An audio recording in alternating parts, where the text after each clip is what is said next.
The president just can't keep signing presidential memorandums and proclamations every time Congress fails to do its job, and every time Democrats are holding our entire country hostage, picking and choosing which programs and agencies they want to fund just because they don't like this administration's policies. That's not how it's supposed to work. They voted 7 times against funding DHS over partisan and political reasons. And so, again, the president has stepped in to do the right thing at this moment in time, but the president is also encouraging Congress to come back to Washington to permanently fix this problem. That was White House Press Secretary Karoline Leavitt speaking to reporters yesterday in the briefing room. The White House has repeatedly blamed Democrats for failing to reach a DHS funding deal. But a new analysis in the Boston Globe argues it's Republicans who actually own the shutdown.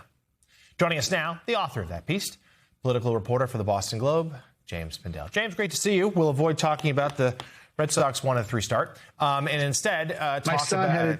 My son goes to bed listening to the games, and of course they lost 8-1. They're in last place, and at one point he's like, "You know what? I will go to bed. I'm not going to stay up." So yeah, we're not. Things are bleak when the child opts to turn off the radio and go to sleep. So let's talk about your piece here, because you're right. The Republicans have made efforts, and namely the president and his team, to say Democrats own this. But that's a harder argument to make, I'm assuming, because Republicans don't just own the White House, but both branches of Congress. Yeah, and it's an argument they could obviously make again and again in the first part of this shutdown. This is now, of course, the longest temporary shutdown in American history, following the longest full government shutdown in American history just this last fall. So Americans are used to the contours, unfortunately, of how these things work, and particularly politically. And most Americans are asking themselves from the very beginning, what's this all about? How is this going to end? And who's being the most reasonable? You know, for the most part, in the beginning of this, the first, say, 60 days or so, or the first 30 days or so, it was, well, it's a policy debate about immigration. Republicans don't want to have any leashes in their ability to remove people from the country. Democrats just don't want federal agents shooting people in the face. You would think that somewhere we would have a compromise over that, get over the hurdle in the Senate and fund the government. But that debate has significantly shifted last week when the president first said, you know, even if you come up with a deal, I'm not going to sign anything unless you also pass this unrelated voting rights or voting law bill, not rights law, but this election law bill. And then that seems to be a no-go in the Senate. But then something, obviously, as your reader watchers know, happened really important last week, which was when the Senate passed a bill that funded DHS except for ICE and CBP. And then, of course, it was DOA in the House. And so now we have, instead of a binary choice of who's the most reasonable, which camp you're supposed to go to, you now have 3 camps to choose. Democrats, who are gleeful right now and holding out, the Senate Republicans or the House Republicans.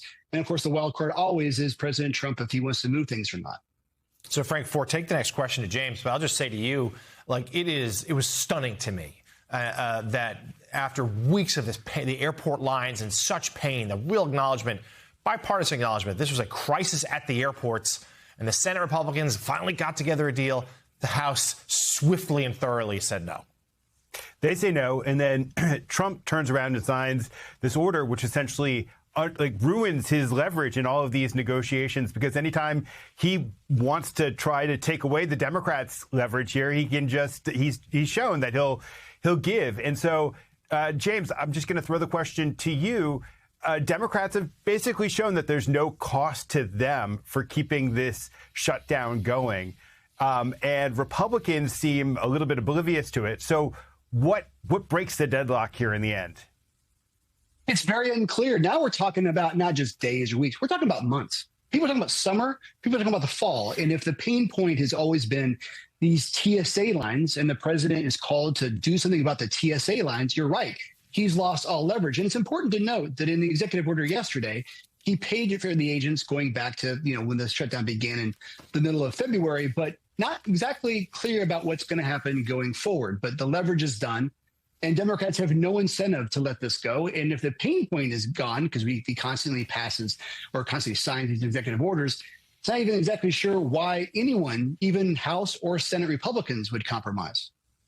Yeah, and certainly if those lines explode yet again in Easter holidays, spring breaks, or, as James says, into the summer, then the political pain threshold just goes that much higher. Political reporter for the Boston Globe, James Mandel. Great to see you, James. Thank you for joining us. What this entire episode reveals is something deeper than a routine political standoff. It exposes how accountability gets blurred when power is concentrated, but responsibility is constantly redirected. On paper, it might sound straightforward. One side blames the other, negotiations stall, and eventually something gives. But in practice, what people actually see is dysfunction without clarity on who is truly responsible.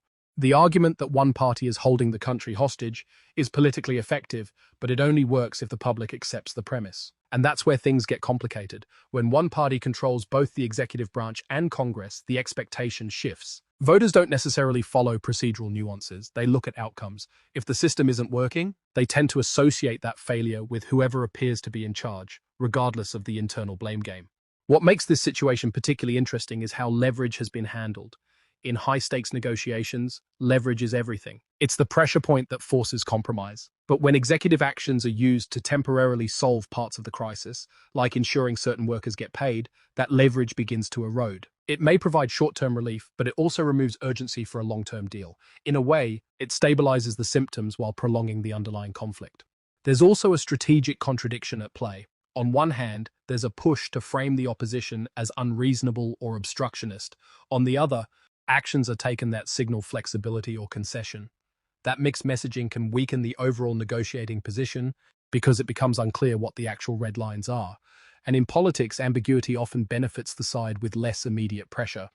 Meanwhile, for the public, the details of who blocked which bill or rejected which provision matter far less than the lived experience. Delays, disruptions, uncertainty, those are tangible. And over time, they shape perception more than any argument made in a press briefing. Ultimately, this isn't just about one funding fight. It's about how modern governance increasingly operates in cycles of crisis and patchwork summertime, where temporary fixes replace durable solutions. And in that cycle, the biggest risk isn't just political damage, it's the normalization of dysfunction itself.